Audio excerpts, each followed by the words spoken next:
Banner आए पीछे।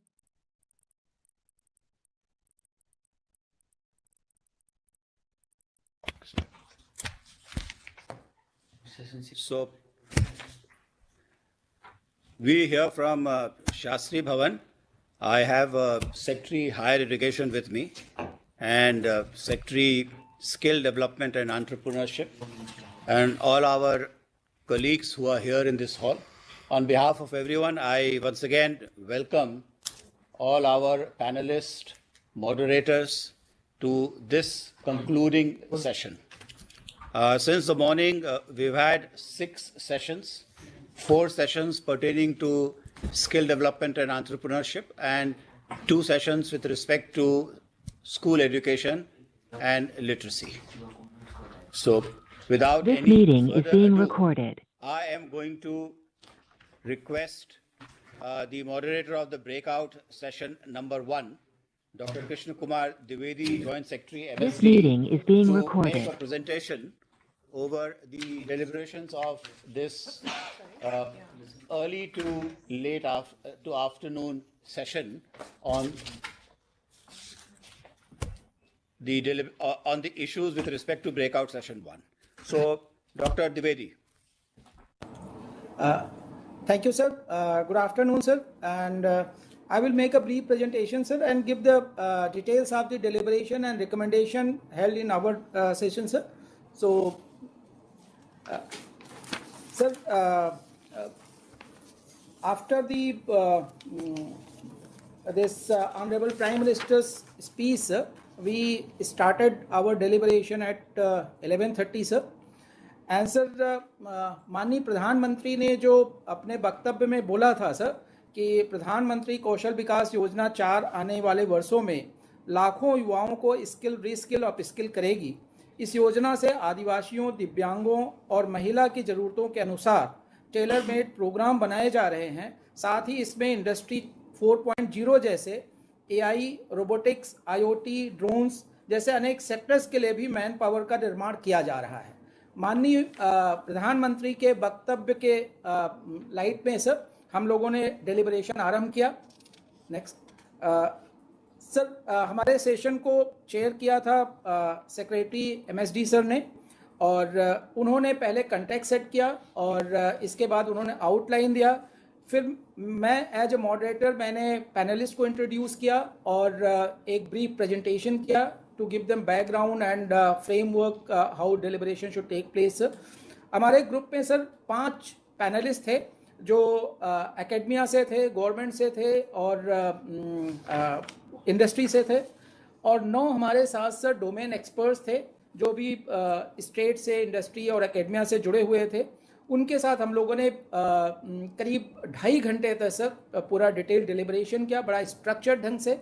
और मुझे बड़ी खुशी हो रही है सर कि उनके जो सुझाव आए हैं वो बहुत ही उपयोगी हैं और बहुत ही प्रैग्मेटिक हैं, और जो हमें हेल्प करेंगे कि हम अपने स्कीम को कैसे फाइन ट्यून करें, ट्वीक करें और उसको अच्छे से इफेक्टिवली इम्प्लीमेंट करें। सर अगर हम सारे डेलिब्रेशन और डिस्कशन या उनके जो रिकमेंडेशन आए हैं उनको अगर हम सर कैटेगराइज करें तो हमें क्लियरली ये 6 कैटेगरी होती है सर कि उनके एक असेसमेंट के बारे में उन्होंने कुछ रिकमेंड किया है, कुछ इंडस्ट्री पार्टनरशिप पे काफ़ी जोर रहा है, कन्वर्जेंस को सभी ने अंडरलाइन किया है सर, एजुकेशन के साथ स्किलिंग को कैसे इंटीग्रेट किया जाए और स्किलिंग को कैसे एस्पिरेशनल बनाया जाए और लोगों तक ले जाएं सर। इसके अलावा और मिसलेनियस रिकमेंडेशन थे वो उन लोगों ने दिए सर।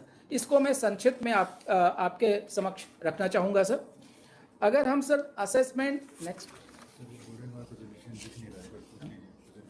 सर अगर हम असेसमेंट ऑफ स्किल गैप्स देखें सर तो इस कैटेगरी में सारे लोगों की सहमति थी कि गैप स्टडी कराई जाए और सेक्टर में क्या क्या स्किलिंग की डिमांड है उसको कैप्चर किया जाए। उसके हिसाब से फिर हम स्किलिंग की जो हमारी स्कीम्स है, जो प्रोग्राम है, उसको हम अलाइन करें sir.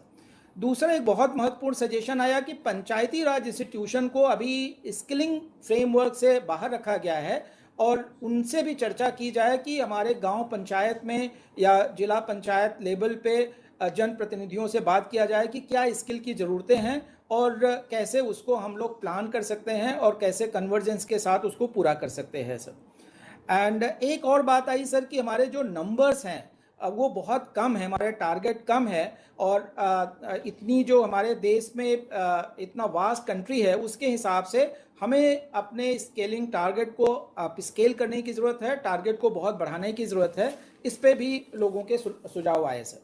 Next sir, industry partnership पे बहुत ज़्यादा जोर था और सारे हमारे जो स्पीकर थे और पैनलिस्ट थे, डोमेन एक्सपर्ट थे, सब ने बोला कि इंडस्ट्री पार्टनरशिप को बढ़ाने की ज़रूरत है सर। और जो इंडस्ट्री इंफ्रास्ट्रक्चर हैं, उनके रिसोर्सेज हैं, उसको हम यूटिलाइज़ करें स्किलिंग के लिए। काफ़ी उनके ऐसे ट्रेनिंग सेंटर्स हैं, स्पेस हैं जो आइडल पड़े हुए हैं, उनको हम ले सकते हैं, वहाँ ट्रेनिंग सेंटर बना सकते हैं सर। स्किलिंग करिकुलम में ऑटोमेशन को एम्बेड करने की भी बात आई थी सर। और हमारे जो स्किलिंग इंफ्रास्ट्रक्चर हैं वो बहुत पुराने हैं और उनमें काफ़ी इन्वेस्टमेंट की ज़रूरत है। तो ये हुआ कि इंडस्ट्री के साथ हम पार्टनरशिप करके और हमारे स्किलिंग इंफ्रास्ट्रक्चर को कैसे हम अपग्रेड कर सकते हैं। एक और जो महत्वपूर्ण बात निकल के आई सर चर्चा में वो थी कि on the job training, placement, apprenticeship में इंडस्ट्री के रोल बढ़ाने की ज़रूरत है और उनकी भागीदारी को बढ़ाया जाना चाहिए सर। एक हमारे पैनलिस्ट ने सजेस्ट किया कि इंडस्ट्री में सेंटर ऑफ एक्सीलेंस होना चाहिए जिसमें गवर्नमेंट, एकेडमिया और इंडस्ट्री मिल करके काम करें और ये centre of excellence higher level के हमारे कोर्सेज में स्किलिंग कराएंगे और टीचर्स ट्रेनिंग में भी ये आगे बढ़ के आएंगे सर, हिस्सा लेंगे। नेक्स्ट सर, कन्वर्जेंस एक ऐसा एरिया था जिसपे भी सारे स्पीकर्स ने सजेशन दिए कि कन्वर्जेंस को और ऑगमेंट करने की ज़रूरत है और इसको आगे ले जाने की ज़रूरत है सर। और ये कन्वर्जेंस खाली सेंट्रल गवर्नमेंट मिनिस्ट्री के साथ नहीं बल्कि स्टेट गवर्नमेंट, इंडस्ट्री और एकेडमिया में भी काफ़ी जैसे स्किल यूनिवर्सिटीज़ हैं, यहाँ पे बहुत काम हो रहा है। काफ़ी डुप्लिसिटी हो रही है, काफ़ी ऑप्टिमल यूटिलाइजेशन नहीं हो रहा है और वही लोग रिपीट भी कर रहे हैं सर एक ही स्कीम की तरह। अगर हम कन्वर्जेंस कर पाएंगे तो ये सारा चीज़ें हमारी ठीक हो जाएंगी और एक इफेक्टिवनेस आएगी सर स्किलिंग इकोसिस्टम में।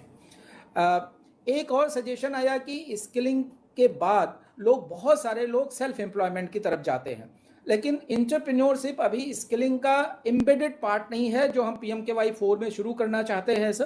तो हमारे पैनलिस्ट का ये विचार था कि एंटरप्रेन्योरशिप को भी स्किलिंग के साथ जोड़ा जाए और लोग वेज की बजाय उनको सेल्फ एम्प्लॉयमेंट तरफ और एंटरप्रेन्योरशिप की तरफ उनको प्रमोट करना चाहिए सर।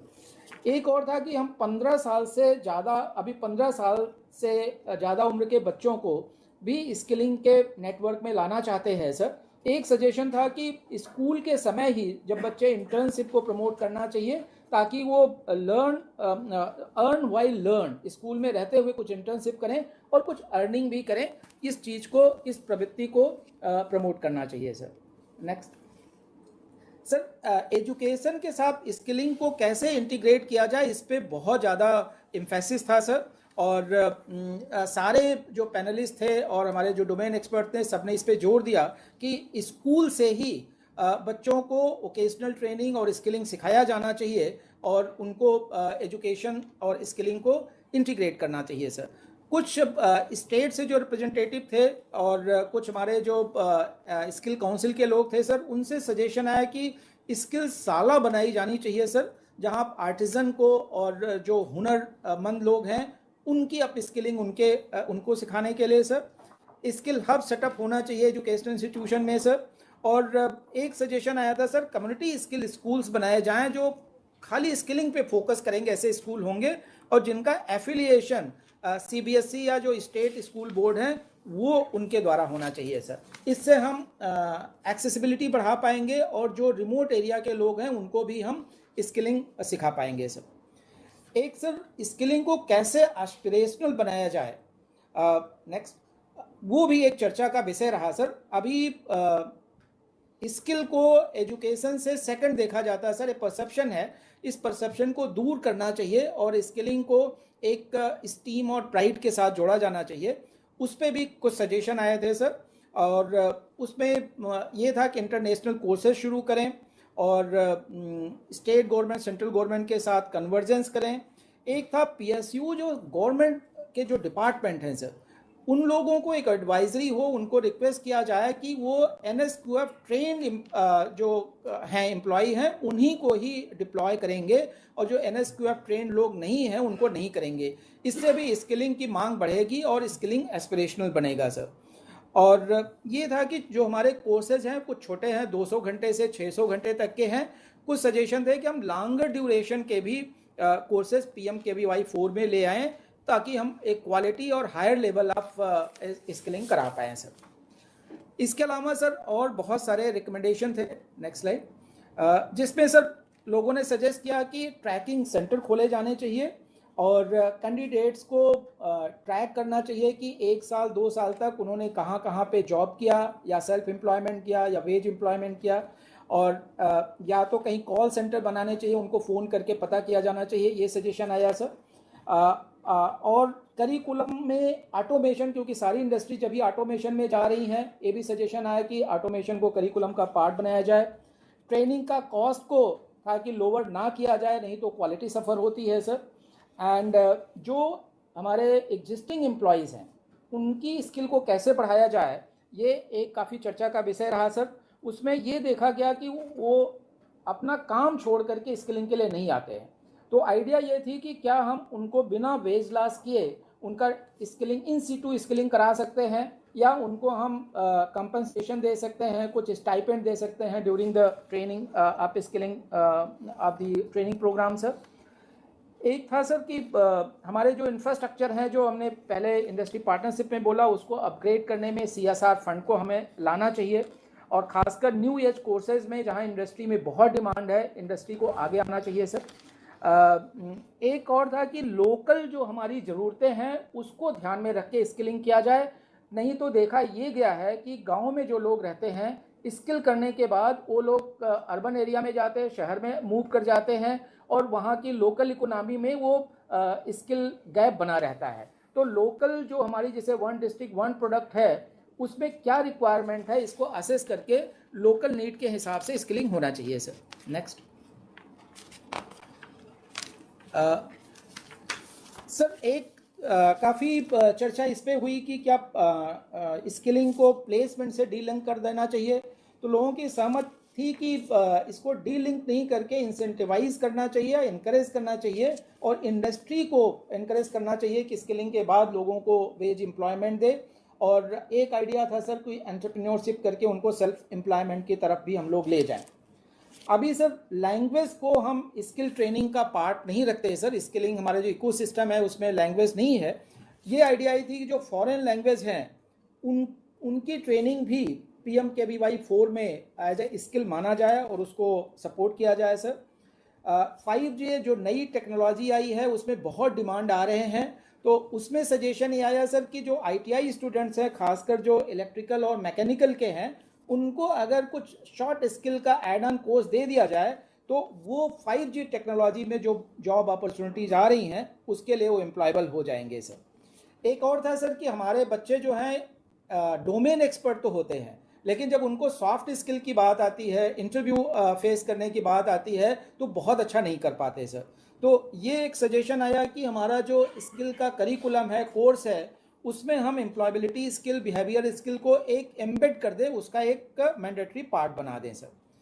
आज की जो टेक्नोलॉजी है सर उसमें था कि ब्लेंडेड मोड में स्किलिंग को हम एनकरेज करें सर, रेजिडेंशियल कोर्सेज चलाएं और स्पेशल प्रोजेक्ट भी लिया जाए ताकि मार्जिनाइज लोगों को इससे लाभ मिले सर। नेक्स्ट सर, अवेयरनेस पे काफ़ी जोर दिया गया था। 1 डिस्ट्रिक्ट 1 प्रोडक्ट पे लोगों ने काफ़ी ध्यान आकर्षित किया कि इसको फोकस करना चाहिए। स्किल यूनिवर्सिटीज़ को रोल को बढ़ावा देना चाहिए सर, और उनको टीचर्स और एसेसर का ट्रेनिंग का दायित्व दिया जाना चाहिए।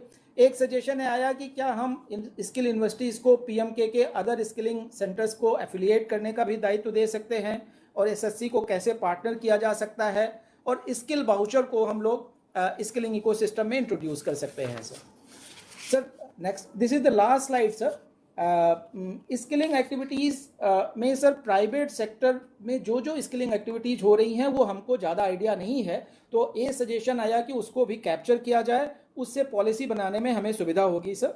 एंड जितने हमारे स्किल सेंटर हैं उनको प्रोडक्शन सेंटर की तरह डेवलप किया जाना चाहिए, और जैसे एजुकेशन में क्रेडिट फ्रेमवर्क आया है सर, वैसे स्किलिंग इकोसिस्टम में भी क्रेडिट फ्रेमवर्क लागू होना चाहिए। और जो स्टेट्स हैं, स्टेट मिशन है, डिस्ट्रिक्ट स्किल कमिटीज़ हैं, उनके रोल को बढ़ावा दिया जाना चाहिए, उनकी कैपेसिटी बिल्डिंग होनी चाहिए सर। एक बहुत महत्वपूर्ण सजेशन आया कि हमें सैचुरेशन मोड में जाना चाहिए। Each and every eligible person should be provided skilling training sir across the country. और हम 5 लेवल तक के कोर्सेज देते हैं। सजेशन आया कि उसको 5, 6, 7 लेवल तक के भी कोर्सेज दिए जाएं और प्रोसेस को सिंप्लीफाई किया जाए सर। और ज़्यादा फोकस आउटकम पे होना चाहिए, क्वालिटी पे होना चाहिए, ना कि नंबर पे सर। ये सजेशन आए थे।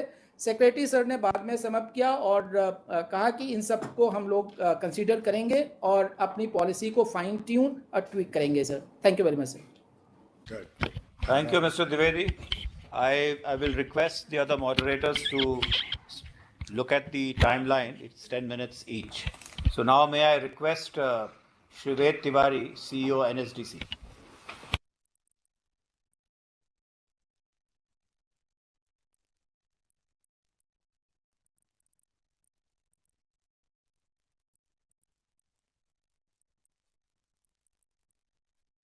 Good afternoon, sir.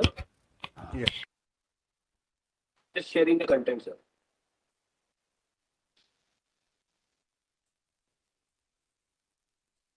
So the basis of the second breakout session was the budget announcement.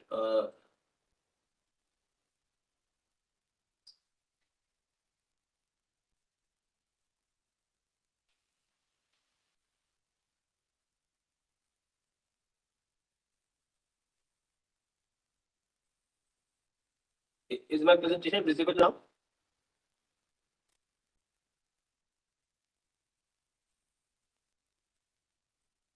आपका presentation अब visible है, Mr. Tiwari.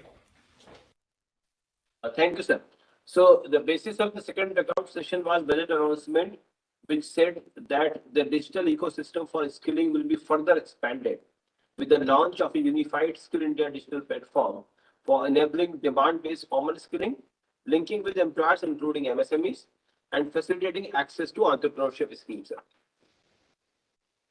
माननीय प्रधानमंत्री जी ने अपने एड्रेस में हमको ये दिशा निर्देश दिया, इसमें उन्होंने कहा कि बजट में जो निर्णय लिए गए हैं उनसे हमारी होल ऑफ गवर्नमेंट अप्रोच भी स्पष्ट होती है। हमारे लिए एजुकेशन और स्किलिंग सिर्फ इनसे जुड़े मंत्रालय या विभाग तक सीमित नहीं है, हर सेक्टर में इनके लिए संभावनाएं हैं। मेरा स्किलिंग और एजुकेशन से जुड़े स्टेक होल्डर्स से आग्रह है कि वे अलग अलग सेक्टर में आ रही अपॉर्चुनिटीज को स्टडी करें।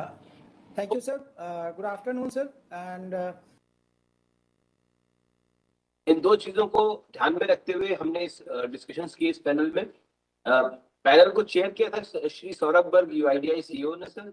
आई was moderating the panel. Panelists थे Shri Rajiv Chawla ji, chief knowledge officer and adviser ministry of agriculture and farmer welfare, Shri Nilambuj Sharan ji, senior economic adviser ministry of skill development and entrepreneurship, Shri Thampi Koshy ji, ONDC CEO, Shri Arvind Thakur, board member NSDC, and Shri Abhiraj Bahal, CEO Urban Company. There were some participants also in the interactive mode. Shri Bertram D'Souza, Chief of Product and Innovation, Protean. Shri Pravesh Dudani, Founder, President, Medhavi Skill University. Dr. Prashant Dhalla, President, Manav Western Education Institutions. Mr. Rishabh Goel from BCG. Shiv Kumar Murthy from EY. Mr. Tim Miller, CEO, Certified Germany. And Ankur Jain, Mission Director, Assam Skill Development. The deliberations gave a few suggestions. एक suggestion approach के ऊपर था कि approach जो adopt करनी चाहिए skill India digital के development में वो ओपन सोर्स होना चाहिए, इंटरऑपरेबल होना चाहिए और स्केलेबल होना चाहिए। पब्लिक प्राइवेट पार्टनरशिप मोड को अडॉप्ट करना चाहिए जिसमें डिजिटल पब्लिक इंफ्रास्ट्रक्चर कोर तो पब्लिक सेक्टर डेवलप करे, बट जहां तक सर्विसेज का सवाल है वो प्राइवेट सेक्टर से डेवलप हो। इसमें ये भी बात आई कि देश टेक्नोलॉजी स्टैक जिसकी घोषणा पिछले बजट में हुई थी उसको डेवलप करने के लिए एक ओपन कोलैबोरेशन प्लेटफॉर्म डेवलप करना चाहिए। वैल्यू प्रोपोजिशन पे भी बात हुआ सर कि value proposition for various stakeholders बिल्कुल क्लियर होना चाहिए। तो इसमें वैल्यू प्रोपोजिशन में यह आया कि efficiency and convenience for each stakeholder should be clearly defined और उसके बेसिस वो डेवलपमेंट का बेसिस बनना चाहिए। इन प्लेटफॉर्म को यूज करने का क्या इंसेंटिव होगा ये क्लियरली आइडेंटिफाई होना चाहिए। ये भी कहा गया कि स्किल इंडिया डिजिटल, ओएनडीसी और एग्री स्टैक जो एग्रीकल्चर के लिए आ रहा है, उसका इंटीग्रेशन से हम value added access to global market for rural economy provide कर सकते हैं। एक सजेशन अर्बन कंपनी के सीईओ की तरफ से आया कि skill India digital should provide the career development pathways for all, and anytime anywhere skilling for all, this could also be a proposition for skill india digital. ये भी आया कि स्किल इंडिया डिजिटल में जो स्किल कार्ड और skill passport की कल्पना की गई है, उसके थ्रू रिस्पेक्ट एंड रेपुटेशन मिलेगा स्किल्ड प्रोफेशनल्स को। अपॉर्चुनिटीज की बात हुई कि apprenticeship, jobs, entrepreneurial opportunities for all होना चाहिए इसके अंदर। जैसा कि द्विवेदी जी ने अभी बोला था कि कन्वर्जेंस पर उनके ब्रेकआउट सेशन में भी बात हुआ, यहाँ भी कन्वर्जेंस के ऊपर काफी फोकस था सर। उसमें ये बात आई कि गवर्नमेंट के सेवरल डिजिटल प्लेटफॉर्म्स हैं like ONDC, AgriStack, national digital university, Diksha, Swayam, EPFO, e Shram और एनसीएस, ये सबको एक integrated platform skill India digital के साथ करना चाहिए, जिससे कि सभी सेक्शन इसका फायदा उठा सकें। स्किलिंग स्कीम्स और सेंट्रल एंड स्टेट गवर्नमेंट्स को कन्वर्ज करना चाहिए स्किल इंडिया डिजिटल के ऊपर, एंड प्राइवेट सेक्टर को भी पार्टिसिपेशन का मौका देना चाहिए स्किल इंडिया डिजिटल पे through jobs, apprenticeship and entrepreneurship and को development of skill India digital through Desh tag के बारे में बोला गया। Integration of academia, skills and private sector की बात हुई, एंड सक्सेस स्टोरी जो यूपीआई में अचीव हुई, जहाँ पे प्राइवेट सेक्टर में स्टार्टअप्स ने एक बहुत जबरदस्त रेवोल्यूशन किया, उसको शायद रेप्लिकेट करने की जरूरत है स्किल इंडिया डिजिटल के ऊपर। एक ये भी बात सामने आई कि यूआईडीआई ने भी एक सब्सिडरी कंपनी की स्थापना की है, यूआईडीआई इंटरनेशनल, और एनपीसीआई की एक इंटरनेशनल कंपनी है, तो और एनएसडीसी ने भी एक इंटरनेशनल कंपनी की स्थापना की है। सो UIDAI international, NPCI international, NSDC international should work together so that कि their efforts can be synergized and the India Stack Global, जो डिजिटल इंडिया की ग्लोबलाइजेशन की कहानी पर सुन जा सके।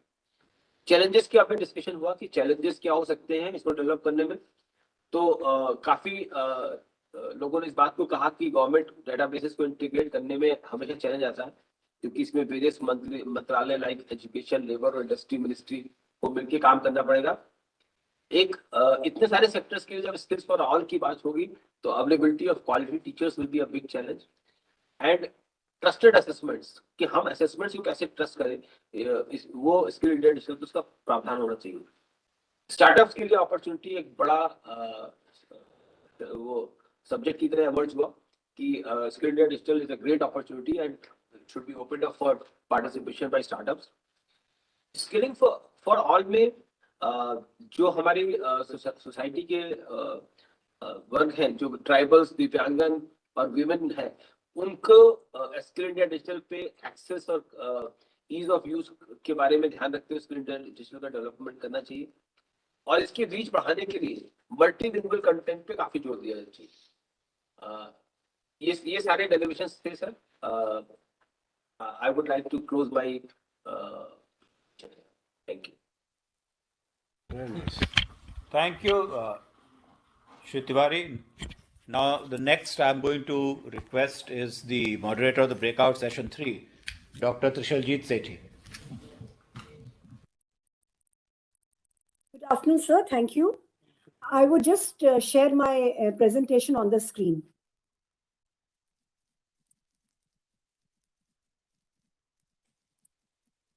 I would be presenting the summary for the breakout session 3, that is the Skill India International Centers and building capacity for skill-based mobility. The budget announcement for 23-24 states that 30 Skill India International Centers will be set up across different states to skill the youth for international opportunities. The Honorable Prime Minister also, in the film that we screened at the beginning of the session, also reiterated this very strongly. To set the context, India's demographic profile is such that it is a very young nation. 65% of our population is below 35 years of age. There is a huge demand of skilled manpower across the globe. This is India's opportunity to fulfill that demand and become the skill capital of the world. The Skill India International Centers are to act as institutions to cater to the end-to-end needs of the youth aspiring for a global career. panelists, we had the panelists from across the board. We had people from the demand side. Our chair was Mr. Asif Sayyed. He's Secretary, Ministry of External Affairs, looking after the overseas Indian affairs. We had the Group Executive Officer from EFS Facilities, then Transworld, then Perdman Group. And we had Madam Meera Sethi. She's a Global Migration Policy Advisor. We also had officers from the state governments to look into the supply side. We also had some people who are already partnering with the NSDC and the Ministry of Skill Development to set up some international centers already. The panelists were in the beginning informed that the SIICs are envisaged to act as a one-stop solution for generating awareness and counseling, then training, pre-departure orientation, immigration facilities, and even post-migration support. The objectives of the session were to get inputs for, as I said, the entire range of mobility chain stakeholders for what are the international best practices for regulated and fair migration, the key factors that affect international mobility. Then the international employers was asked about their experiences, especially regarding to the Indian workforce. The supply side challenges were also looked into. And we also discussed the validation of Indian qualifications and harmonization of skills and taxonomies. Next, please. I'll summarize the discussions. First of all, we identified the challenges, and we have tabulated the challenges in two parameters. First is the demand side challenges, and the second is the supply side challenges. In the demand side, there is a lack of dynamic information of the international labor market, especially pertaining to the futuristic requirements. In simpler words, we'll put it like this, that before the demand gets aggregated, we lose the first mover's advantage in that sector. Then there are limited channels for any formal demand aggregation. Then also there was some stereotyping based on, like for example, many participants felt that India seems to be popular globally for IT related jobs. And we have to now position ourselves for skilling related jobs also. Then this socio-cultural environment in the host countries, like quality of life there, cost of living, access to social welfare programs, then cultural and lifestyle differences. This also was a demand side challenge. Then there were employer related factors like there are language prerequisites. I'll be talking a lot more on language prerequisites in my subsequent slides. Then the working condition, poor working condition, and progression opportunities and wage parity were also issues. In the supply side challenge, there is a information gap among the people about the global opportunities, availability of jobs, and also the immigration policy and other migrant support services available. Then there is inadequacy of skills, especially relating to linguistic proficiencies, soft skills, and future-based skills relevant for knowledge-based economies. Then we felt that there is less focus on international skilling programs, and also the post-migration support to the emigrating youth is also slightly limited. Then there is, of course, a lack of standardized recruitment and staffing guidelines. These were the challenges which we are facing, and now we will be talking about the recommendations to address these challenges. The first is that we need to do constant consultation with industry members from destination countries, particularly where there is a high demand from. Then employer engagement needs to be done for long-standing mobility corridor. What I mean by long-standing mobility corridors is that, as I said earlier, that when the demand comes, we sometimes lose the edge over the demand, and we are not able to fulfill it immediately because demand is a very dynamic thing.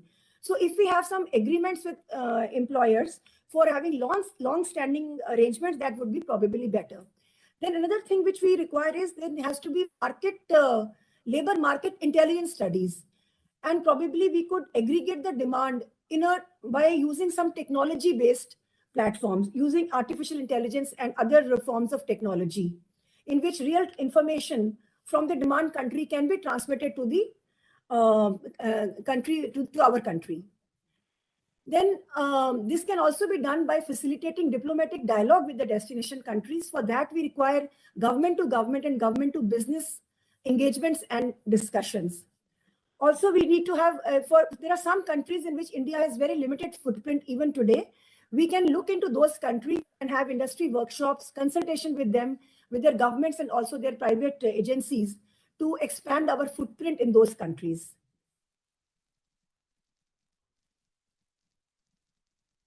Then there are some things that we can do. We can even present some India success stories and best practices for large-scale skilling projects.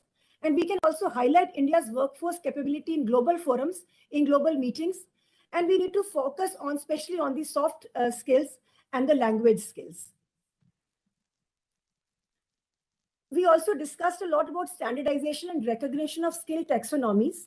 The training imperatives of the Skill India International Center should be such that they should be aligned with the outcome of the qualification frameworks in the destination countries. Then benchmarking and harmonization will help recognize the Indian qualifications and certifications at an international level. And another point which came was that we even could map our regional strengths, our country's regional strength with the global demand. For example, India is a very big country and it is very diverse culturally. So probably there are certain regions which could match with the global demand in another country. The example one of the panelists gave was that probably the hospitality sector is doing very well in the northeastern Assam region. We could leverage that and use our manpower for, say, the hospitality sector to work in countries where there is requirement, like Japan and all. This also holds true for geriatric support and for nursing and child care support. Next, please. The major takeaways for the Skill India International Centers are we need to operationalize them at the international and the global standards. The taxonomies and qualification framework has to be as per the destination country requirement, and the assessment and certification also has to be aligned with them. Then there was a lot of focus on the pre-departure orientation training. So this became a recurring issue which was being brought up by almost every participant was the language issue. For example, one of the panelists, Mr. Yohei from Japan, he said that they have a very large workforce working in their country. Most of them are Vietnamese. And he also said that he did some data analysis and said that the skilled workforce from India is only 0.1% of the Vietnamese workforce. And when we asked him what is the reason, he says there is one reason, that is the Japanese language. So probably we could start thinking of the destination countries and probably have some concerted efforts on teaching that language, at least to a certain level, which is required for the workforce. Then another person also spoke about the communication skills. Of course, language is included in that. Then financial grooming, digital literacy, then values and culture and taboos and mores of the destination country are very important to be taught in the PDOT. Then many people talk about professionalism, work ethics, and leadership qualities, which we can also give some information to the people who are migrating beforehand. Then, of course, there are many regulatory mechanisms in the destination countries. For example, then there are some nationalization schemes which we need to leverage into, and maybe we need to make them slightly more relaxed for our workforce to enable them to migrate there. Then again, we have talked about aggregation of the supply pool. Then industry exposure can be done through field visits and thematic sessions, especially in the multinational companies. And immigration service and deployment support for already placed candidates.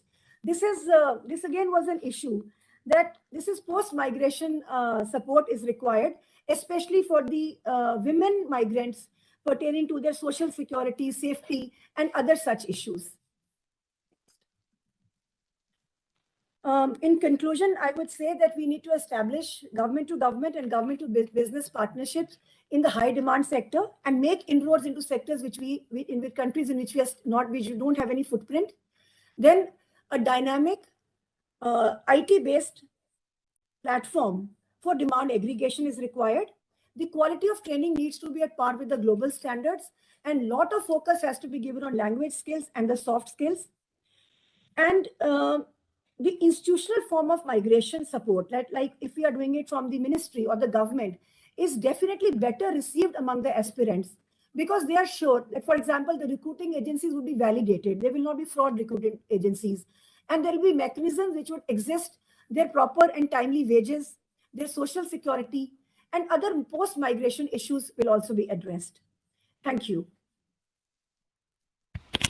Thank you, Dr. Trishuljeet. Now may I request the moderator of the breakout session for Srimati Sonal Mishra. Namaskar, sir. I will begin the presentation by PPT, sir. Sir, ours was the breakout session number 4, which was working on the sub-theme of promoting apprenticeship as school to work transition, National Apprenticeship Promotion Scheme. Next. We had a wide participation and a very diversified participation. The chairman of our group was Professor M. Jagadish Kumar, chairman UGC. We had participants from Government of India, Ministry of Commerce. Then we had participation from state also, Principal Secretary of Department of Skill, Maharashtra.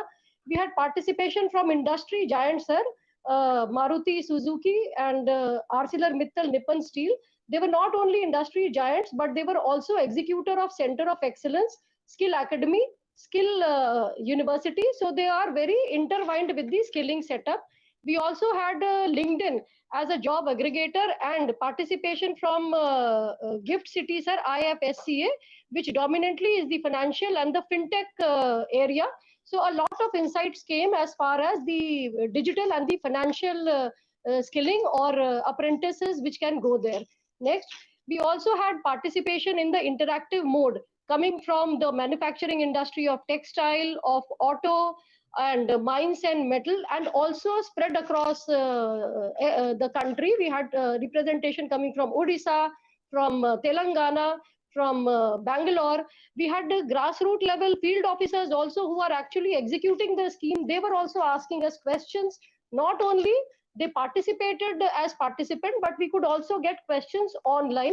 We had Director HR from HAL, who are one of a very huge and one of the oldest central PSU.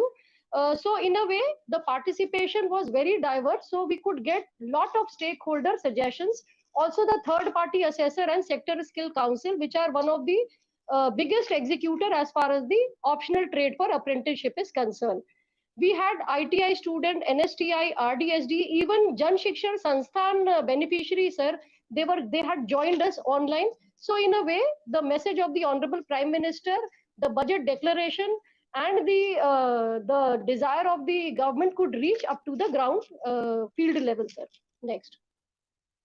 Sir, we listed out the Honorable Prime Minister's speech, and close to 30 points we had generated. I am only trying to shorten and just put what I could put in this slide in the limited capacity. So the emphasis of Honorable PM's address in today's plenary session was basically Amrit Kaal ki Amrit Peedhi.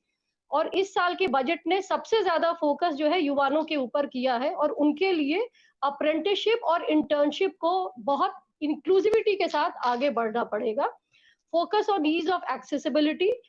Apprenticeship और internship की सुविधा हमारे देश के सभी युवाओं को प्राप्त होनी चाहिए, खास तौर पे बहनों को, मार्जिनलाइज सेक्शन को और दिव्यांगों को, सर. और reorient the education system as per the future demand. NAPS के विषय में भी बात हुआ कि इसको एनवायरनमेंट, इसका एक ऐसा एनवायरनमेंट, एक ऐसा वातावरण बनना चाहिए, और नैप्स की जो स्कीम है वो दोनों काम कर रही है. वो फाइनेंशियल सपोर्ट भी दे रही है और एक इंडस्ट्री के लिए सही वातावरण भी बना रही है. Tailor-made program for skilling, reskilling and upskilling, especially for marginalized sections like the tribal, women, differently abled, artisans especially, and target new age sectors. Sir, skilling का एक पूरे स्पेक्ट्रम को एड्रेस करना पड़ेगा, और उसी तरह से हमें इंडस्ट्री और अप्रेंटिसेस और इंटर्न्स को उसमें प्लेस करने के लिए पूरे स्पेक्ट्रम को एड्रेस देखना पड़ेगा, starting from the traditional art और the dying art up till the industry 4.0. AI, robotic, internet of things, drone, civil aviation, tourism etcetera. And DBT से दोनों को फायदा होगा, अप्रेंटिसेस को भी फायदा है और इंडस्ट्री को भी बहुत फायदा है। नेक्स्ट सर, ये हमने सजेशंस, जो हमें काफी सजेशंस मिले सर, इसमें से जो हम एक कैटेगरी बना के हमने उसमें केवल कुछ ही सजेशंस को पोस्ट किया है।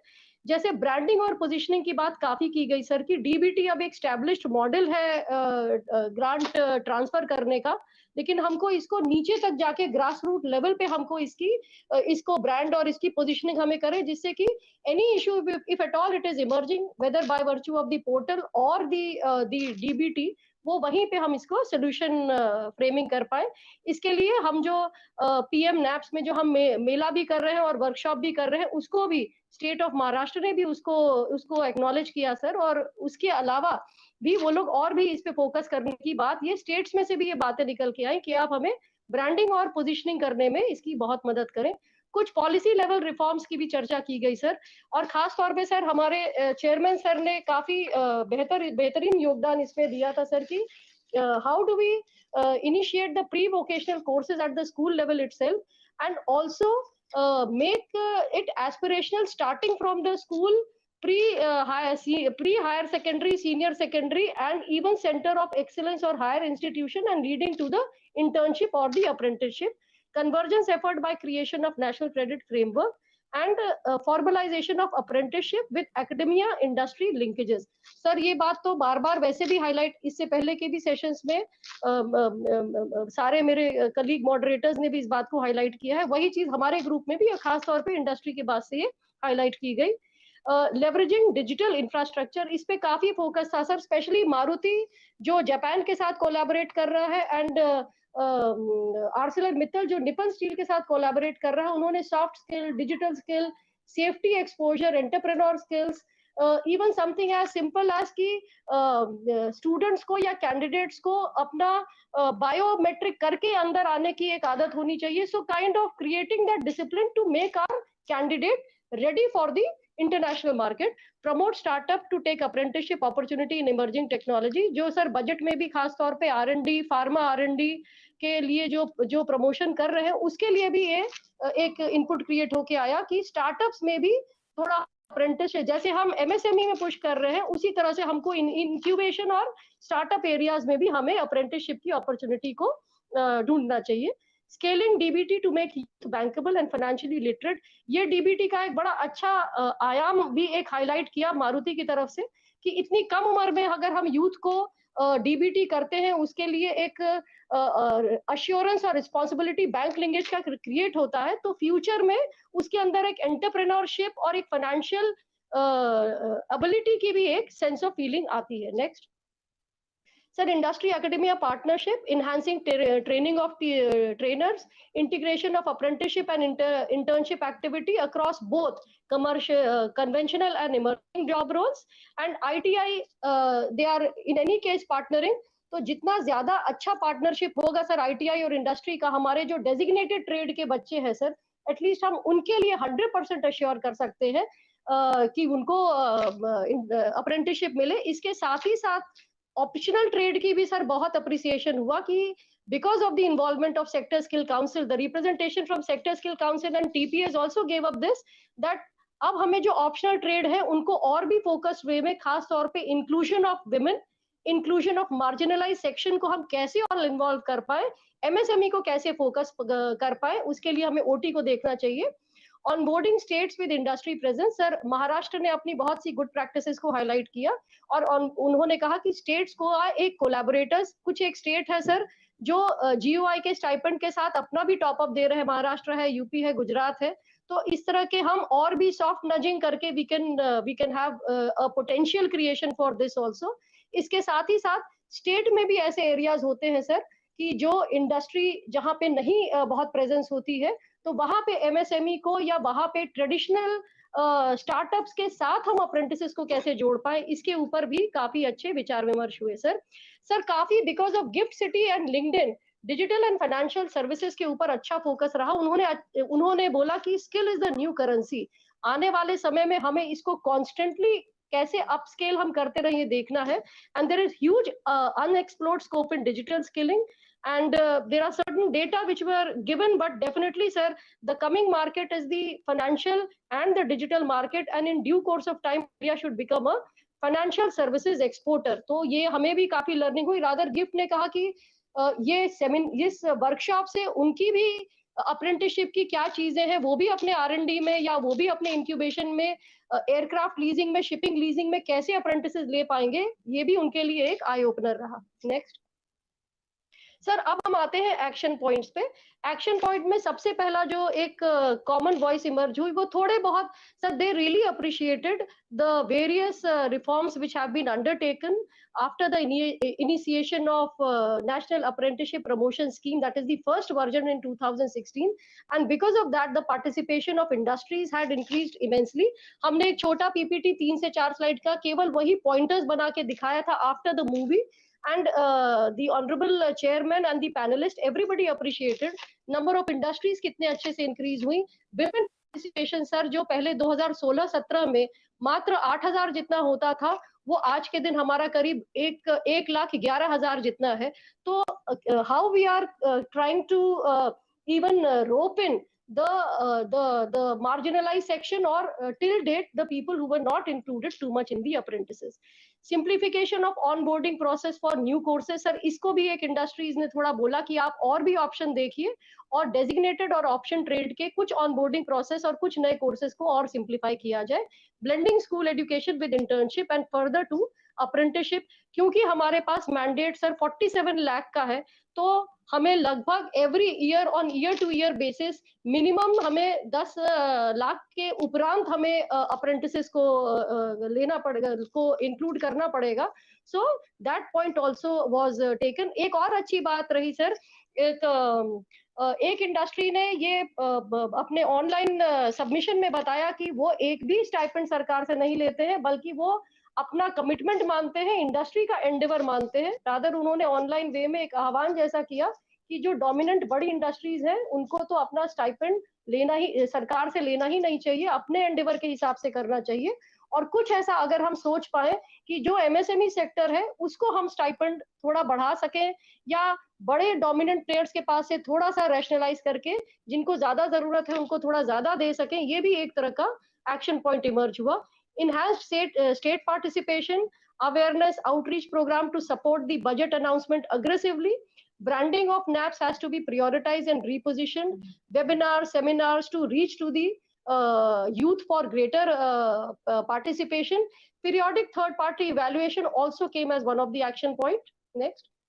Development of study and teaching material in vernacular language, क्योंकि जैसा सर कहा कि हमारा स्पेक्ट्रम इतना वाइड है, अगर हम MSME को टारगेट कर रहे हैं, अगर हम R&D को टारगेट कर रहे हैं, तो हमारे बहुत से वर्नाकुलर रेडी यूज में, बहुत से टीचिंग मटेरियल वर्नाकुलर में होने चाहिए, जिससे कि इसका ईज ऑफ टीचिंग और एंट्री लेवल पे अप्रेंटिसेस को या इंटर्न्स को फायदा रहे.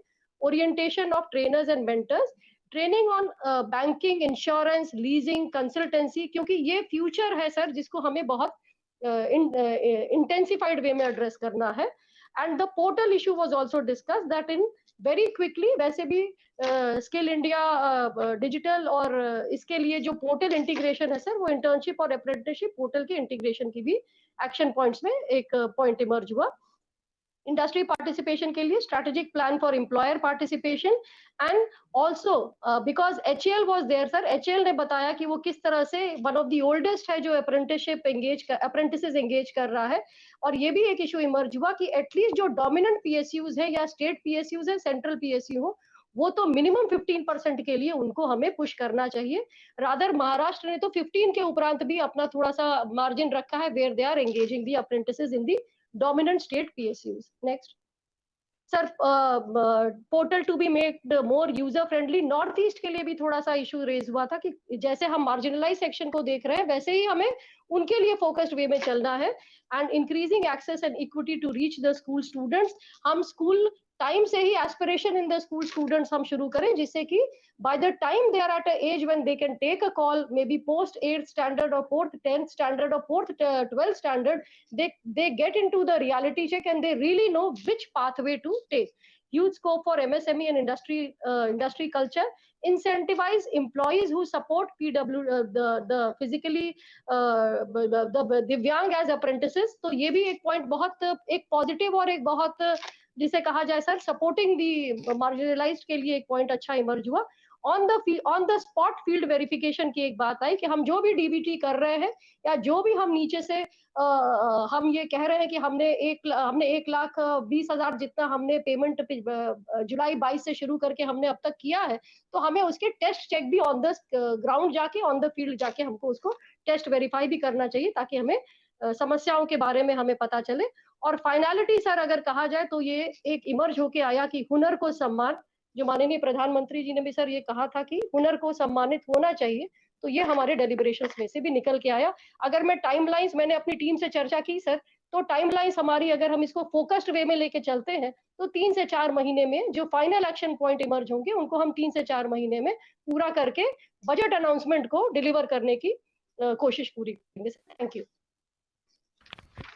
Thank you, Sonalji.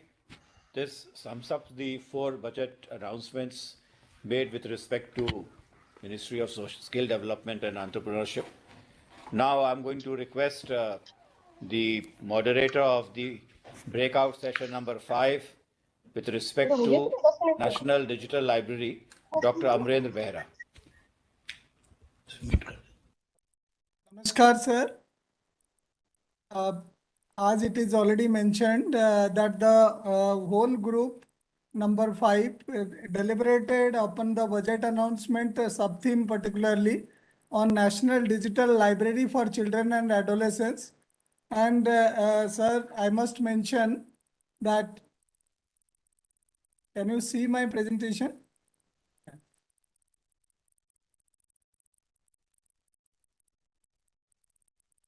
Can we do the full screen?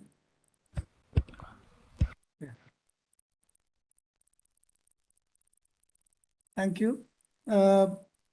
Sir, we had around 27 members which deliberated upon the theme, and the session was started with the opening remark by Honorable Secretary, School Education and Literacy. Then both the co-chairs, they took lead, and we deliberated on 5 major themes which was listed in the concept note document, starting from setting up the digital library and the variety of content, even content sourcing, collaboration with partners, and also the financial aspect and other related issues, including technological issues also.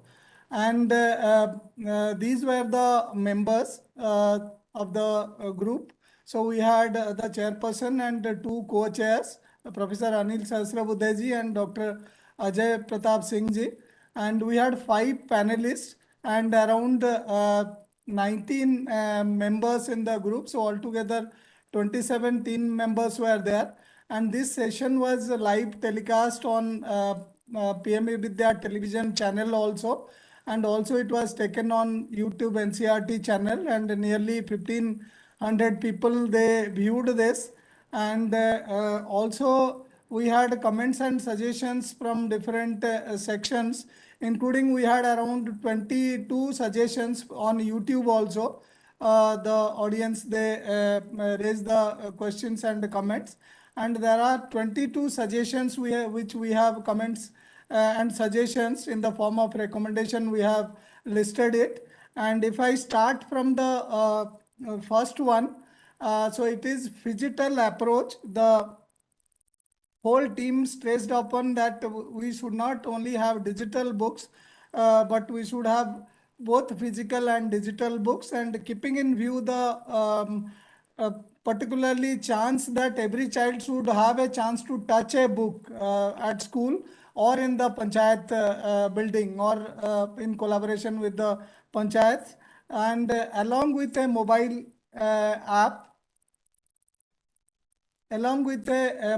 app, and a portal also.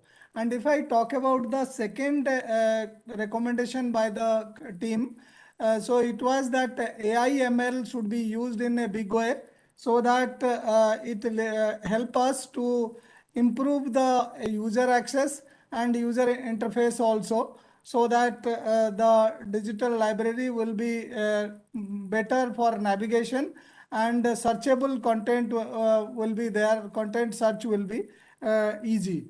And also we had the recommendation that it should have a flexible, personalized digital classrooms, in the sense that it should not be only online, available on offline also, both in asynchronous and synchronous mode, so that the forums, online forums, groups and all also could be there, and we can go for further delivery of the resources in a user-friendly manner. And also we had the fourth recommendation that the Divyang and adolescent learners, particularly those who are from out of school scenario, their concerns needs to be addressed, and for the children with special needs, the variety of content should be for them. And also all these contents should address the concerns related to inclusivity, equality, and also regional diversity we have, including the rural, remote and hilly areas. Honorable PM also mentioned in the morning session in the plenary. So the team also echoed such points. And if I take you through the next slide, so the point number 5, it was also suggested that we should have wider repository which should be diversified with pool of resources and books also. And also ensure that a variety of resources are collected, which is non-fiction type, fiction type, even audio books also, picture-based storybooks also. And there were two concerns from the team, that we should have some reading resources related to socio-emotional learning also, and climate change, which is a major concern now. So the committee echoed this point. And also the particular panel, while discussing, stressed upon on online safety, intellectual property right also, IPR, and also digital rights management, so that the stakeholders, they seamlessly access the content and their security and privacy is maintained. So the digital right management needs to ensure that. And point number 7 also, the learning object metadata and catalog management. Some of the members, they emphatically said that the metadata is key for getting the resources searched in a better manner.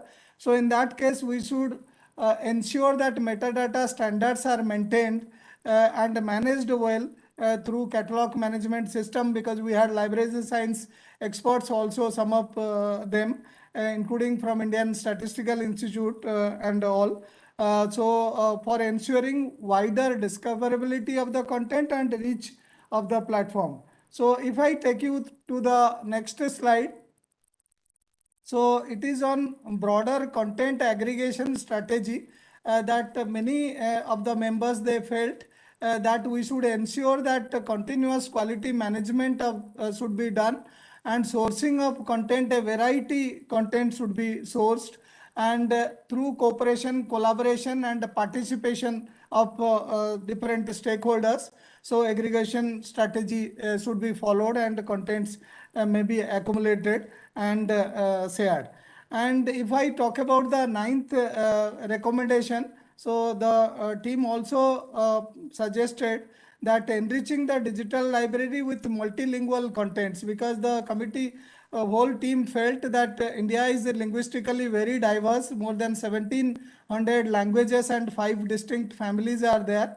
So language families are there, starting from Aryan, Dravidian, Austroasiatic, Tibeto-Burman and Andamanese language families. So these contents needs to address their need also. So content should be made available. These books, digital books, should be made available in multiple Indian languages. If I take you through the next slide, slide number 10, it is embedding national credit framework. If we can change to 10. embedding national credit framework. We had a participant from NASCOM also, and they talked about the credit framework. And if we are having reading through a national digital library for children and adolescents, we need to have some courses and have credit for different stakeholders. So they not only read, they earn batches, earn credits also for reading this, and it should be invariably be used for teachers and students as well. If I talk about the 11th suggestion recommendation of the committee, so it has very emphatically been mentioned that partnership, collaboration, and crowdsourcing. It is key to have a national library at India's scale and also of international standard. So creating different channels for wider participation for publishers and contributors for wider crowdsourcing is also key. So if I take you through the next slide number 12, so capacity building of all the stakeholders has also been suggested by all the members, whether it is teachers, school leaders, librarians, even volunteers also. So they should be oriented how to promote reading among the learners, whether it is at school or at home. So even so if I take you to the 13th recommendation, so we had suggestion from a state stakeholder from Jharkhand, one of the district collector. He shared his experience, and which is being implemented in across the Jharkhand state. So he suggested that we need to organize a large number of reading melas, even book donation campaigns also, so that people donate their digital and physical books, so contribute for this cause. And also many organizations, including British Council, Room to Read, even Pratham, even Amar Chitra Katha, so they have also volunteered to support for this cause for book donation and organization of reading melas, as a reading fair across the country to popularize this particular mission. And if I take you through the next slide and recommendation number 14, again the team also thought that we should have not only collaboration at the national level, also we should have collaboration with the international agencies, and so that the standards which we are discussing, that is maintained, and both national and international collaboration should happen. We had in our team people from British Council, from UNICEF also, so they also echoed this particular issue, that we should have partnership with national and international agencies both, so that we ensure that students have access to the best resources on earth. And if we talk about the next point 15, so building a user-friendly website and app with accessibility features, so that visually challenged children and other children with disability, so they need to we need to address their concerns, and the UX UI, user interface and user experience need to be intuitive, and all variety of learners should be welcome rather than so-called normal. So if I talk about the point number 16, innovative strategies to promote reading was also discussed. So even some experiences of Pratham and other organizations also, like having a toll-free reading number for, like we have one number for Manodarpan for counseling services at the national level. So similarly, a toll-free number for reading. And if they give a missed call, they can also listen a story. Suno Kahani. In that way. And the initiative, particularly the Pratham Books and other NGOs also, they suggested that we could have this kind of initiatives. If I talk about the 17th number recommendation, So inter-library competition. So even at the local level, district level, block level, state level, and at the national level. So that was also discussed, and especially the district collector from one of the district of Jharkhand, he also shared his experience how the neighborhood libraries also have among them the competition, so that they continuously have improvement in delivery of resources through these national level digital library. If I take you through the point number 18, recommended by the team. So regular upkeep of library, whether it is digital or physical, is also very key. And even it was also mentioned that the cleanliness in physical libraries are also very key. So we need to maintain that. So some of the members echoed these ideas. And if I talk about the recommendation number 19, we have a large number of learners who are using Indian Sign Language. They are HIs, so hearing impaired learners. So a large number of resources we need to develop and ensure that availability of ISL contents are also there, like video, ISL video books with the learners like NCERT has and NIOS, they have developed a large number ISL material. So those kind of contents could be used. And also there was a discussion that we should have linkage across organization, across ministries, and across archives and museums.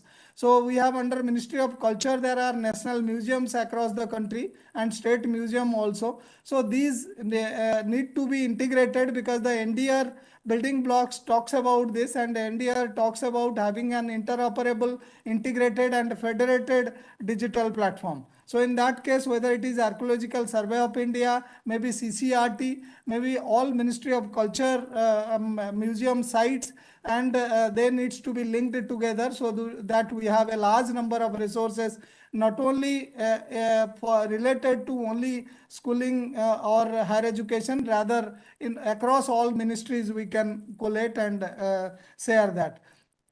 If I take you through the last slide of the presentation and the recommendation, even there were suggestions that, like the NSS and NCC is run in the country with an objective to develop certain values among children and also a feeling for the nation and national integration. So similarly, for fostering and improving reading skills with understanding, the same spirit of NCC and NSS could be embedded in the library movement, National Digital Library movement, so that we reach out to every nook and corner in a time-bound manner and provide digital resources for learners across all ages, age groups.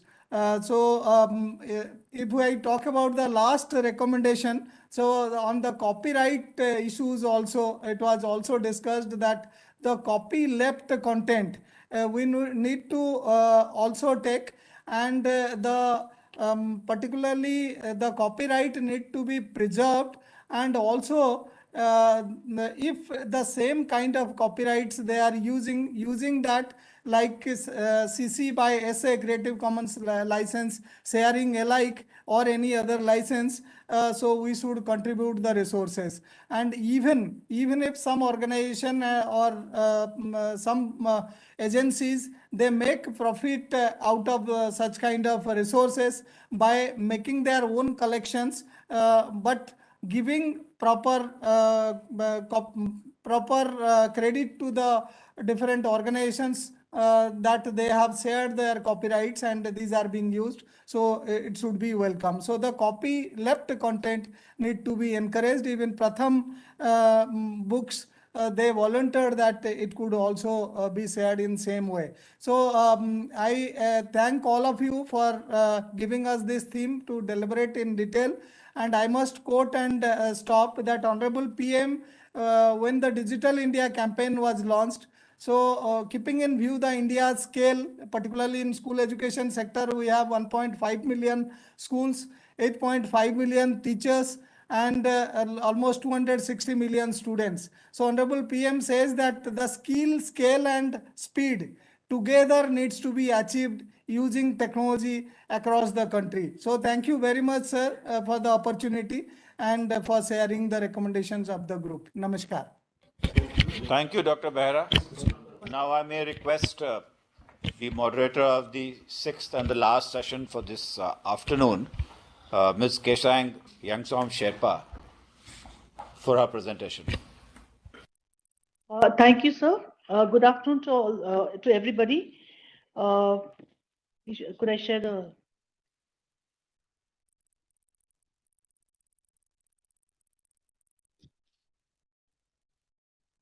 Sir, is my presentation visible? Yes, we can see that. You can put it on full screen. So the Honorable Prime Minister in his plenary speech has stressed on the need for partnership between academia and industry in the field of education. He has emphasized the importance of having fruitful discussions which will lead to beneficial solutions for the redefining of learning and skilling on the same footing. This would in turn provide universal access to learning and would create a new energy to take the country forward on the path of progress. Now, I would like to give my report on the breakout session 6, which had the theme Re-envisioning Teachers' Education and Developing Diets as Vibrant Institutes of Excellence. For this session 6, the chair was Shri Sanjay Kumar Sir, Secretary, Department of School Education and Literacy, Ministry of Education, Government of India. The co-chair was Srimati Prachi Pandey, Joint Secretary, DOSAL, Ministry of Education, Government of India. And we had three main panelists, Professor Saroj Sharma, Chairperson NIOS, who spoke on the restructuring of diets and ICT implementation. Then we had Professor K. Ramachandran, Advisor NIPA, who spoke on curriculum reforms, transaction, and capacity building and continuous professional development. We also had the third panelist, Dr. Ashok Pandey from GEMS Education India, who spoke on identification of potential shortfalls and remedial measures. In the interactive session, we had 8 expert members, all of them from the field of education, who spoke on various sub-themes for making diets vibrant institutions of excellence. They were Ms. Charu Maini, Principal, DAV Public School, Gurugram, Dr. Renu Singh, Young Lives, Professor Ajay Surana, Head, Department of Education, Banasthali Vidyapith, Ms. Deepa Chandran, Principal, Sri Sharda Vidyalaya Kaladi, Kochi, Sri Anustup Nayak, Central Square Foundation, Professor Sharat Sinha, Head, Teacher Education, NCERT, Sri Robin Chetri, Director, SCERT, Sikkim, and Ms. Bhagyalakshmi Balaji, Associate Director, Room to Read.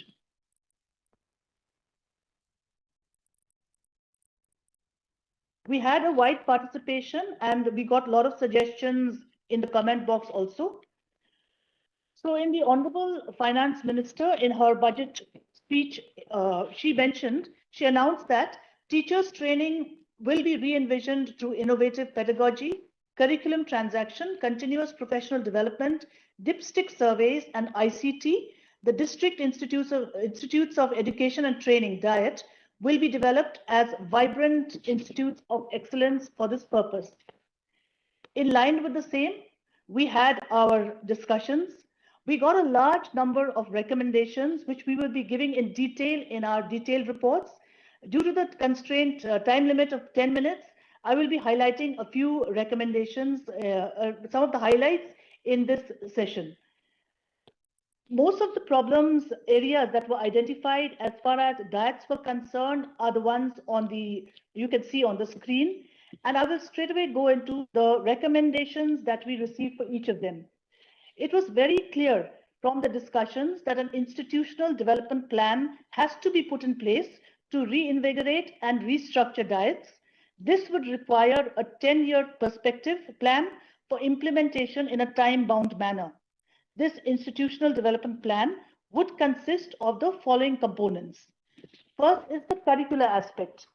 This curricular aspect would include promotion of actions to achieve student excellence, academic excellence, faculty excellence, excellence in research, staff excellence, and excellence in governance, leadership, and management.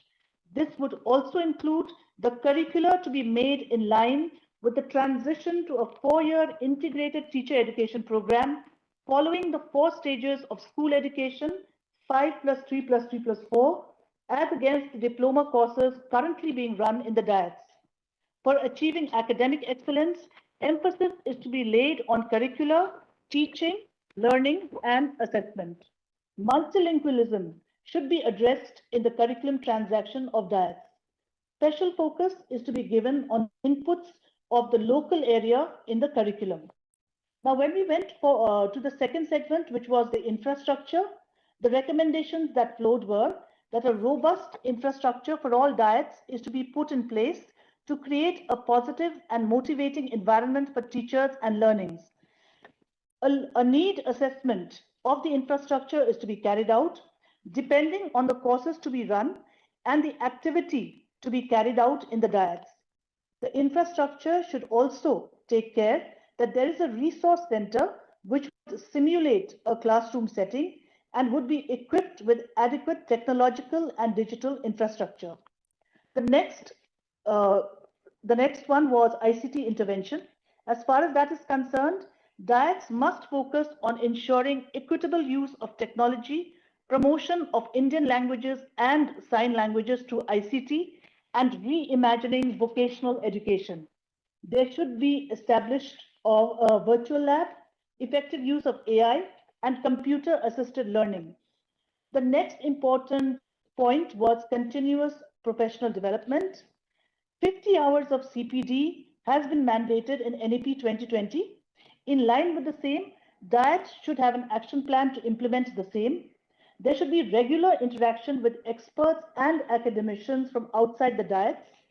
Exposure to international and national universities, seminars, conferences, and other institutions should be given to the faculty and teachers of diets so that there can be sharing and learning from best practices. Diets should also be exposed to demonstrational teachings of experts. And a calendar for continuous professional development should be chalked out to upskill in-service teachers with 21st century skills. The next important point, that recommendation which came forth, was in the field of capacity building. Effective capacity building measures should be undertaken for enhancing competencies of the teachers in the diets. The staff strength is to be optimized for pre-service and in-service teachers and courses. A district development plan, education plan is to be prepared by each diet in consultation with BRCs, CRCs, and SCRT. Adequate support should be given to the CRCs and BRCs by the diets. The diets should also take the mantle of mentoring of schools in their district. The next recommendation on the main point came regarding interlinkages between NCRT, SCRT, diet, BRC, and CRC. Better synergy and coordination should be present between all the levels to take care of the aspects of pre-service as well as in-service teacher training. Proper mechanism for monitoring and assessment of learning outcomes should also be evolved at all levels. The next important recommendation came from the point extending the role of diets to also support the private schools. Extending the role of diets to also support the private schools in terms of institutional development plans, curricular transaction, CPD, in-service training, etc., because currently the diets are largely relegated to government schools. The next point was embedding internal and external accountability for continuous assessment of the standards of the diets and their accreditation. And the last recommendation which came through was in the new teacher education system of integrated teacher education programs, the RIE model could be adopted for running ITEP and other teacher education programs currently run by DIET and to be run by DIET if allowed, which should be aligned with NEP, wherein the affiliation of the courses would be with the university and the administrative control would be with the diets, as in the case of the RIEs, which are presently successfully running. So in conclusion, I would like to submit that transformation of diets as vibrant institutes of learning, excellence for teacher training and teacher education is a visionary initiative of the Government of India, which will enable an India-centric education system that contributes directly to transforming our nation sustainably into an equitable and vibrant knowledge society by providing high quality education to all, thereby placing India as a Vishwa Guru in education. Thank you, sir.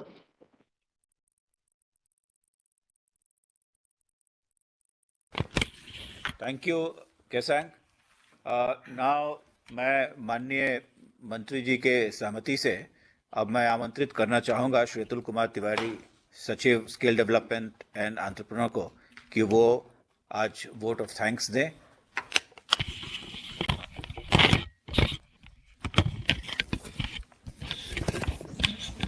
Shri Sanjay मूर्ति जी, श्री संजय कुमार जी, आपके माध्यम से मैं ये अपने धन्यवाद ज्ञापन देना चाहूँगा. शिक्षा, कौशल विकास और उद्यमशीलता मंत्रालय की ओर से और शिक्षा मंत्रालय और से हम माननीय प्रधानमंत्री जी द्वारा स्किलिंग और शिक्षा को प्रमुखता देने वाले दूरदर्शी बजट और बहुमूल्य संबोधन के लिए अपना हार्दिक आभार व्यक्त करते हैं. माननीय प्रधानमंत्री जी ने अपने संबोधन में कहा कि प्रधानमंत्री कौशल विकास योजना 4.0 आने वाले वर्षों में लाखों युवाओं को स्किल, रीस्किल और अपस्किल करेगी. साथ ही इसमें इंडस्ट्री 4.0 जैसे AI, रोबोटिक्स, IoT, ड्रोन्स जैसे अनेक सेक्टर्स के लिए भी मैन पावर का निर्माण किया जा रहा है. इससे इंटरनेशनल इन्वेस्टर्स के लिए भारत में काम करना और आसान होगा. माननीय प्रधानमंत्री जी के इस वक्तव्य को अंगीकृत करते हुए न्यू एज टेक्नोलॉजी के इस युग में कौशल विकास द्वारा अपने कदम हम आगे बढ़ाने जा रहे हैं. माननीय प्रधानमंत्री जी ने अपने संबोधन में अप्रेंटिसशिप और इंटर्नशिप को भी काफ़ी बढ़ावा दिया. उन्होंने कहा कि हमारी इंडस्ट्री को उचित स्किल से जुड़ी वर्कफोर्स की पहचान करने में भी इंटर्नशिप और अप्रेंटिसशिप से आसानी होगी. इससे हमारे युवा फ्यूचर रेडी होंगे और जिस अप्रेंटिसशिप का वातावरण बन रहा है NAPS के माध्यम से, उससे पेमेंट्स में इंडस्ट्री की भी मदद हो रही है.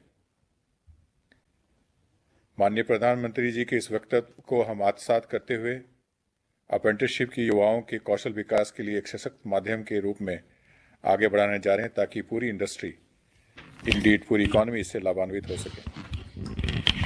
प्रधानमंत्री ने अपने संबोधन में सबसे महत्वपूर्ण बात जो उन्होंने कही वो कहा कि स्कूल एजुकेशन ये अमृतकाल के में देश के दो सबसे महत्वपूर्ण टूल्स हैं. विकसित भारत के विजन को लेकर देश की अमृत यात्रा का नेतृत्व हमारे युवा ही कर रहे हैं. इसलिए अमृतकाल के प्रथम बजट में युवाओं को और उनके भविष्य को सबसे ज़्यादा अहमियत दी गई है. हमारा एजुकेशन सिस्टम प्रैक्टिकल हो, इंडस्ट्री ओरिएंटेड हो, ये बजट इसकी नींव मजबूत कर रहा है.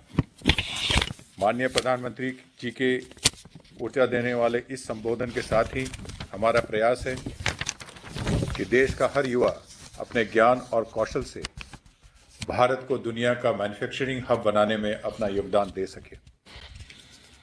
वेबिनार के दौरान अपनी गरिमामय उपस्थिति के साथ हमें एक रणनीतिक दिशा देने के लिए हम शिक्षा और कौशल विकास के माननीय मंत्री, माननीय राज्य मंत्री, साथ ही शिक्षा के माननीय राज्य मंत्रीगण के आभारी हैं. आप सभी हमारे लिए प्रेरणा के स्रोत रहे हैं. वेबिनार को बहुत ही सुचारू और समय पर आयोजित करने के लिए हम सभी चेयरपर्सन्स और मॉडरेटर्स के आभारी हैं. हमें प्रसन्नता है कि सभी मॉडरेटर चर्चा को सारांशित कर सके और एक्शन प्लान को पेश कर सके, जिससे संबंधित मंत्रालय आगे बढ़ाएंगे. आज विभिन्न ब्रेकआउट सेशन में बोलने वाले और बजट घोषणाओं पर अपने विचार साझा करने वाले सभी पैनलिस्टों और प्रतिभागियों को के प्रति मैं दोनों मंत्रालय की ओर से हार्दिक आभार व्यक्त करता हूं और उन्हें विश्वास दिलाना चाहूँगा कि बजट घोषणाओं को जमीनी स्तर पर क्रियान्वित करने के समय उनके सभी सुझावों और फीडबैक पर विचार किया जाएगा। एक बार फिर आप सभी को हमारा बहुत हार्दिक धन्यवाद। हमारे देश के कोने कोने से विभिन्न शैक्षिक एवं कौशल संस्थानों के प्रतिभागियों, राज्य सरकार, केंद्र शासित प्रदेश प्रशासन के प्रतिनिधियों, नियामक निकायों, विभिन्न हितधारकों का धन्यवाद करना चाहते हैं कि वे हमारे साथ जुड़े।